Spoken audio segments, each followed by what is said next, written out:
Olá, estimados irmãos, vamos, em nome do nosso amado Salvador Jesus e com o auxílio do Santo e Bom Espírito, dar continuidade aos estudos de nossas lições. Está no finzinho do trimestre, vamos à lição 11, com o título A Luta da Carne contra o Espírito. E vamos estudar o segundo tópico, segunda-feira. O título dele é As Obras da Carne. Então vamos à pergunta A. Cite as obras da carne mencionadas por Paulo e explique por que precisamos ser seriamente advertidos contra elas. Então vamos ver aqui o que ele traz o relato em Gálatas 5:19 a 21. Diz o seguinte: porque as obras da carne são manifestas, as quais são prostituição, impureza, lascívia, idolatria, feitiçaria, inimizades, porfia, emulações, iras, pelejas, dissensões, heresias, invejas, homicídios, bebedices, glutonarias e coisas semelhantes a estas, acerca das quais vos declaro, como já antes vos disse, que os que cometem tais coisas não herdarão o reino de Deus. A lista é um pouquinho grande. O que assusta, vou ser bem sincero, é de repente você enquadrar dentro de uma dessas coisas. Ou eu, nesse caso assusta-me a mim, eu me enquadrar dentro de uma dessas coisas. Então a gente olha as coisas mais terríveis, descarta, essas eu não faço. Mas às vezes vem aquelas coisinhas mais puras. Quando ele fala em impureza, a parte da impureza é tão aberto, é tão, né? Hoje é muito comum a impureza nos invadir através do telemóvel, principalmente os telemóveis, né? Ou então a televisão, ou um tablet. Então, a própria lascívia, a idolatria, são coisas que a gente às vezes acha que não está ali, mas por incrível que pareça, a idolatria é mais fácil do que imaginamos. Às vezes a gente gosta tanto de uma coisa que quando percebe está idolatrando ela. Então, todas essas, a ira, por exemplo, né? Apesar de que Jesus disse, né? Deus disse, irai-vos, mas não pequei, mas a ira constante, ou uma ira que a pessoa alimenta ela, já está ali enraizado no caráter, esse também não vai herdar o reino de Deus. Então, realmente é importante termos a percepção de cada uma dessas e tentar enquadrar, ver se em algum momento estamos cedendo a uma dessas. A Pena Inspirada traz aqui um auxílio.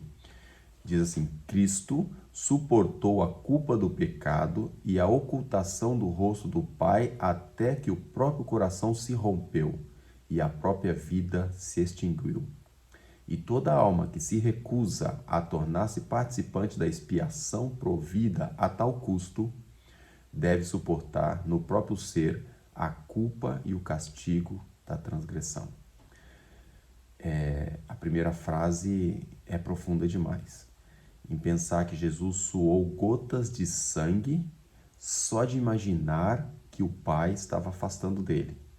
Quando ele pedia: Pai, se possível, passa de mim esse cálice. Quando ele fazia esse pedido, a agonia que ele estava não era da morte. A agonia que estava ali em Jesus era o pecado que estava sobre os seus ombros e a separação de Deus, Deus se separando dele. E ele não resistia, não suportava isso. Até que ele pediu: faça-se a sua vontade. Portanto, e depois aqui essa frase é muito pesada, porque diz que a ocultação do rosto do Pai, ou quando ele realmente tomou sobre si os pecados e tornou-se incompatível a presença do Pai com ele, o rosto do Pai com ele, o coração dele se rompeu. Irmãos, é uma coisa, a nossa mente humana, por mais que você queira, por mais que você tenta, não alcança esse amor, essa dádiva, essa graça que ele dá para nós. Ou seja, a vida dele foi tirada por mim, por você, pelas nossas culpas, pelos nossos pecados. E aqui, se você recusa ser participante disso, então realmente você vai sofrer o castigo. Realmente é intensa essa pergunta, a resposta dela é muito intensa, né? Paulo realmente consegue aqui expor algumas das nossas falhas pecaminosas, mas o fato é que nós temos que estar debaixo da graça. mesmo apegado a Cristo, para conseguir sair vitorioso de tudo isso. Pergunta B. Por que o adultério é relação íntima entre um homem casado e uma mulher que não é a sua esposa, ou entre uma mulher casada e um homem que não é o seu marido? É uma violação da lei de Deus? Então a pergunta é, por que o adultério é uma violação da lei de Deus? Êxodo 20:14 está dentro da lei de Deus, não adulterarás. E Hebreus 13:4, o apóstolo Paulo aqui quando escreve a eles diz, venerado seja entre todos o matrimônio e o leito sem mácula. Porém, aos que se dão à prostituição e aos adúlteros, Deus o julgará. Aqui nós devemos ter a noção, a pergunta ela é bem explícita, né? Um homem que é casado, ele não prostitui. A mulher que é casada também não prostitui, só adultera. Por outro lado, o homem que é solteiro ou a mulher que é solteiro não adultera, prostitui. Então devemos ter noção que a Bíblia, quando fala sobre esse assunto, há uma separação íntima, uma separação visível, palpável, entre adultério e prostituição. O adultério só é possível para quem é casado e a prostituição para quem é solteiro. Então, isso há uma diferença muito grande. Então, se uma pessoa casada sai com uma pessoa solteira, o casado adulterou e o solteiro prostituiu. Mas ambos os casos isso é condenado pela lei de Deus. E venerado é o termo aqui usado, venerado, seja todos, entre todos o matrimônio, e o leito deve estar sem mácula. Um casamento deve estar límpido perante os céus. Então, quem não agir assim, Deus há de julgar. A pergunta C. O que devemos entender sobre a fornicação, ato semelhante ao adultério, mas que envolve pessoa solteira, ou prostituição, né? E a impureza e lascívias que levam a ela. Então vamos ver aqui o que o apóstolo Paulo escrevendo ali aos Coríntios. 1 Coríntios 6, verso 18. Fugir da prostituição. Todo pecado que o homem comete é fora do corpo, mas o que se prostitui peca contra seu próprio corpo. Irmãos, o envolvimento íntimo, o envolvimento sexual é o pecado que envolve o próprio corpo.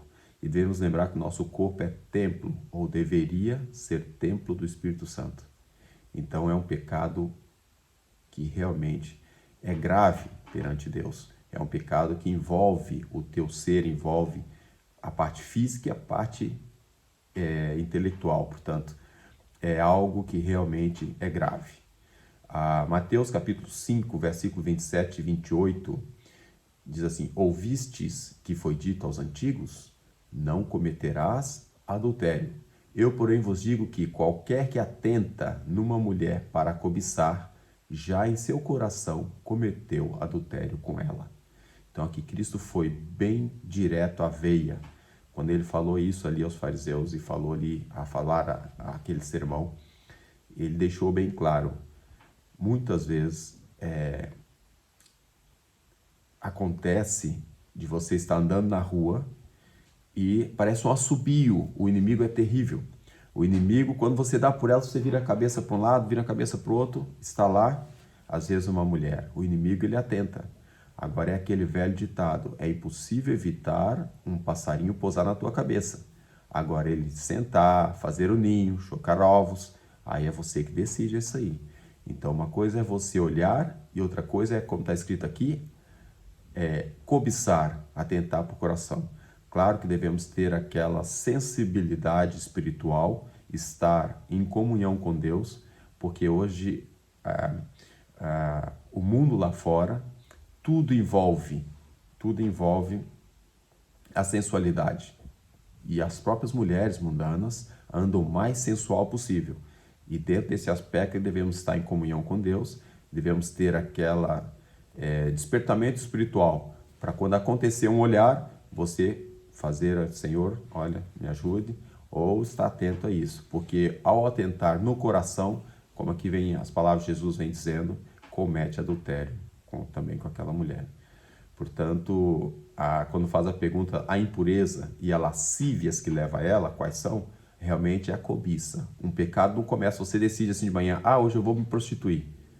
Ou então o marido ou a mulher acorda e fala assim, quer saber, hoje eu vou adulterar. Não é bem assim que as coisas funcionam. O inimigo, ele realmente começa com a impureza, os pensamentos, começa a imaginar, epa, lá fora é melhor, que aqui tá ruim, ele começa a soltar coisas na sua cabeça. E depois, o que ele faz? Traz as lascívias, que é você começar já cobiçar e olhar para as coisas, ou o interesse. E a partir daí acaba, se você não fechar a torneira, se você não cortar os pensamentos ruins, então isso acaba por levar ao adultério. E o adultério às vezes começa na própria mente, você começa a olhar e desejar. E a partir daí complica-se, né? Foi como Eva fez com o fruto. Então devemos ter bastante atenção a isso e lembrar que o nosso corpo é sagrado, é templo do Espírito Santo, o nosso objetivo é a salvação, é a Canaã celestial, nossa mente deve estar envolta em coisas espirituais e vai ser a maneira mais fácil conseguir sair vitorioso dessas situações. Vamos ver o que fala o Testemunho para a Igreja, volume 2, página 450 e 451. Diz assim, a mensagem mais solene já entregue aos mortais foi confiada a este povo, e eles podem ter uma influência poderosa se forem santificados por ela. Professam estar sobre a elevada plataforma da verdade eterna e guardar todos os mandamentos de Deus. Porém, se tem se entregado ao pecado, se tem cometido fornicação e adultério, esse crime é 10 vezes maior que os das classes que mencionei, que não conhecem a lei de Deus como obrigatórias para eles. Então, essa primeira parte da nota, ela traz para nós algo tremendo. Nós que somos professos seguidores de Cristo, nós que tentamos fazer a vontade de Deus, ou nós que pela graça de Cristo estamos lutando dia a dia para alcançar, fazer a vontade dele, de repente a gente começa a desviar do caminho e vamos para essas lascívias, até para prostituição ou para adultério. Aqui vem dizendo 10 vezes pior. Por quê? Porque nós sabemos, nós temos conhecimento. Tem muita gente que peca, sabe que não está lá muito certo, mas não tem exata noção do pecado. Nós sabemos. E depois tem um agravamento pior. Pessoas que sabem que nós somos cristãos, sabem que também nós estamos errando. Isso é dilacerar, arrancar pedaço, esmigalhar a religião. Ou mostrar às pessoas que, pronto, não precisa se levar tanto a sério, ou seja lá o que vai passar pelas cabeças das pessoas. Então, é bem claro aqui em dizer que é terrível e nós, como conhecedores, temos uma obrigação, uma responsabilidade muito maior de manter as coisas bem. Ainda Patriarcas e Profetas, página 308. O 7º mandamento proíbe não apenas atos de impureza, mas pensamentos e desejos sensuais ou qualquer prática que tenda a excitá-los. Exige-se pureza não apenas na vida exterior, mas nas intenções e emoções íntima do coração. Uma frase pequena, Patriarcas e Profeta, mas muito, muito, muito importante. Atos de impureza, tudo bem, nós vamos tentar evitar, eu não vou praticar porque é pecado, não pode. Mas e os desejos sensuais que andam pelo meu coração afora? Que está dizendo, pensamentos e desejos sensuais. Então eu assisto talvez um filme, eu vejo aqui um story na minha rede social e vou acompanhar aquilo e vou embebedar-me naquelas cenas que ali está. Ou seja, isso gera pensamentos e desejos sensuais, também é pecado. E depois gera aquela excitação, lógico, isso pode gerar ali o pecado. Então, vem dizendo bem claro que as intenções íntimas do coração também devem ser filtradas. Isso também está sendo registrado e é pecado. A pergunta D. Como Deus está disposto a nos ajudar a vencer? Essa é a parte também importante, ou a parte mais importante dessas questões todas. Vem as advertências, mas como Deus sempre em seu amor para conosco, Ele traz as advertências e depois traz também junto o auxílio. Mateus, capítulo 5, versículo 8. Bem-aventurados limpos de coração, porque eles verão a Deus. Uma promessa maravilhosa. a limpeza de coração, só conseguimos com a graça de Cristo. A graça, ela traz para nós abertura e nós temos que fazer a nossa parte, como em tudo Deus tem todo um aparato para nós, mas a nossa parte é importante.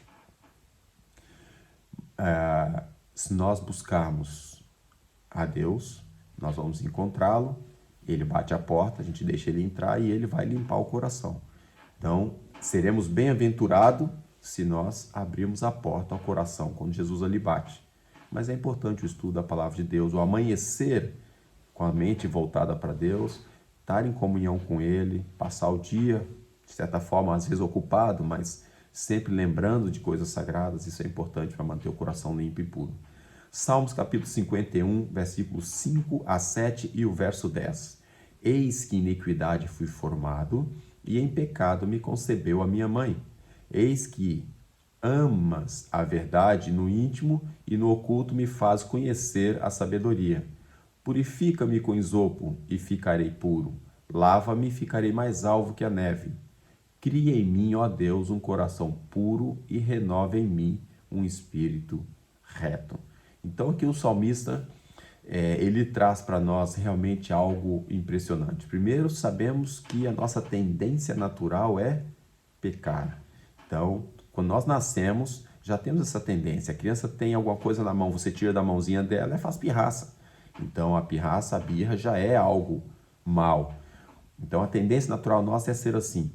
Mas a sabedoria provém de Deus e Ele traz o conhecimento, traz tudo a verdade. Depois o salmista diz, purifica-me como isopo e logo vou ficar limpo e lava-me para ficar mais limpo. E depois a oração mais bonita, aquela que você deve sempre lembrar em suas orações. Cria em mim, ó Deus, um coração puro, renova em mim um espírito reto, um espírito que esteja de acordo com sua vontade. O Desejar a Todas as Nações, na parte 671, traz aqui só uma frase bem pequena. É pelo Espírito que o coração se torna puro. O Espírito, irmãos, está em letra maiúscula. É a terceira pessoa do Espírito Santo. Então, Jesus, quando foi ao céu, quando os discípulos estavam ali olhando lá para cima, e ali, Jesus foi embora, quando eles se apercebeu, tinha 2 anjos ali. E esses anjos disse para ele, da mesma maneira que você viu subir, ele também vai descer. Mas o importante que eu aqui saltei foi as palavras de Jesus. Eu vou e vou mandar para vocês quem? O Consolador, o Espírito Santo. Então o Espírito é que faz o trabalho em nosso coração. É com esse que nós podemos contar a cada instante, a cada minuto da nossa vida. O meu desejo, a minha oração, irmãos, é que possamos estar atentos. Para muitas pessoas isso é o espinho da carne. A sensualidade hoje e aqui chama muita atenção da sensualidade para o lado masculino, mas infelizmente nos dias de hoje está para ambos os lados. Tanto para o homem como para a mulher, a sensualidade hoje é apelativa demais no mundo. A meu sincero desejo de oração é que possamos estar atentos às coisas sagradas, estar em comunhão com Deus. A sua oração pessoal é muito importante ao deitar, ao levantar. O culto matutino é importante para você manter os filhos também no caminho, a própria família em unidade e no caminho certo. O culto vespertino, o estudo das lições diariamente, uma porção, não deixe para estudar a lição na sexta-feira, principalmente se tiver a sua família, se for possível. Junte a família, estuda, dialoga, troca essas informações todas entre família e com seus filhos, principalmente dependendo da idade que tem, é muito importante fazer isso. E que isso possa incutir no coração as verdades eternas, o que aqui se fala, o que veio trazendo para nós nessa lição, às vezes num coraçãozinho de uma criança, 5, 6, 8, 10, 12 anos, é muito importante para mais tarde o Espírito Santo trabalhar no coração delas para evitar ir por caminhos que não é correto. Que Deus nos ajude, nos dê sua graça e nos abençoe para que possamos realmente confiar na graça de Cristo, depositar nossa confiança em Deus, estudar a palavra dele e sair vitorioso também dessa parte tão importante, tão terrível que o mundo tem hoje, que é a sensualidade. Deus dê sua graça e abençoe para isso. Amém.